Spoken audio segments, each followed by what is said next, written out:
اور کتاب یعنی قرآن میں مریم کا بھی تذکرہ کرو، جب وہ اپنے لوگوں سے الگ ہو کر مکان کے مشرقی حصے میں چلی گئیں، پھر انہوں نے ان کی طرف سے پردہ کر لیا، تو ہم نے ان کی طرف اپنا فرشتہ بھیجا، سو وہ ان کے سامنے ایک خوبصورت مرد کی صورت میں آیا۔ مریم بولی کہ اگر تم پرہیزگار ہو تو میں تم سے بچنے کے لیے رحمان کی پناہ لیتی ہوں۔ فرشتے نے کہا کہ میں تو تمہارے پروردگار کا بھیجا ہوا یعنی فرشتہ ہوں، اور اس لیے آیا ہوں کہ تمہیں پاکیزہ لڑکا بخشوں۔ مریم نے کہا کہ میرے ہاں لڑکا کیوں کر ہوگا، جبکہ مجھے کسی مرد نے بطور شوہر چھوا تک نہیں، اور میں بدکار بھی نہیں ہوں۔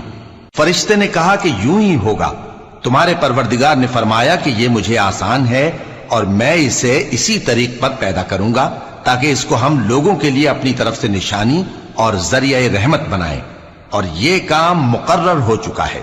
چنانچہ وہ اس بچے کے ساتھ حاملہ ہو گئیں اور اسے لے کر ایک دور جگہ چلی گئیں۔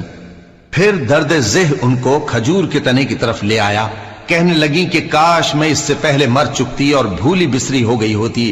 تب ان کے ٹیلے کے نیچے کی جانب سے فرشتے نے ان کو آواز دی کہ غمناک نہ ہو، تمہارے پروردگار نے تمہارے نیچے ایک چشمہ پیدا کر دیا ہے، اور کھجور کے تنے کو پکڑ کر اپنی طرف ہلاؤ، وہ تم پر تازہ عمدہ کھجوریں گرائے گا، تو کھاؤ اور پیو اور آنکھیں ٹھنڈی کرو۔ اگر تم کسی آدمی کو دیکھو تو کہنا کہ میں نے اللہ کے لیے روزے کی منت مانی، تو آج میں کسی آدمی سے ہرگز کلام نہیں کروں گی۔ پھر وہ اس بچے کو اٹھا کر اپنی برادری والوں کے پاس لے آئیں۔ وہ کہنے لگے کہ مریم یہ تو نے برا کام کیا، اے ہارون کی بہن، نہ تو تیرا باپ ہی برا آدمی تھا اور نہ تیری ماں ہی بدکار تھی۔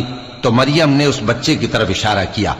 وہ بولے کہ ہم اس سے کہ گود کا بچہ ہے کیسے بات کریں؟ بچے نے کہا کہ میں اللہ کا بندہ ہوں، اس نے مجھے کتاب دی ہے اور نبی بنایا ہے، اور میں جہاں ہوں اور جس حال میں ہوں اس نے مجھے صاحب برکت بنایا ہے، اور جب تک زندہ ہوں مجھ کو نماز اور زکوٰۃ کا ارشاد فرمایا ہے، اور مجھے اپنی ماں کے ساتھ نیک سلوک کرنے والا بنایا ہے اور سرکش و بدبخت نہیں بنایا، اور جس دن میں پیدا ہوا اور جس دن مروں گا اور جس دن زندہ کر کے اٹھایا جاؤں گا مجھ پر سلام ہے۔ یہ مریم کے بیٹے عیسیٰ ہیں، اور یہ سچی بات ہے جس میں لوگ شک کرتے ہیں۔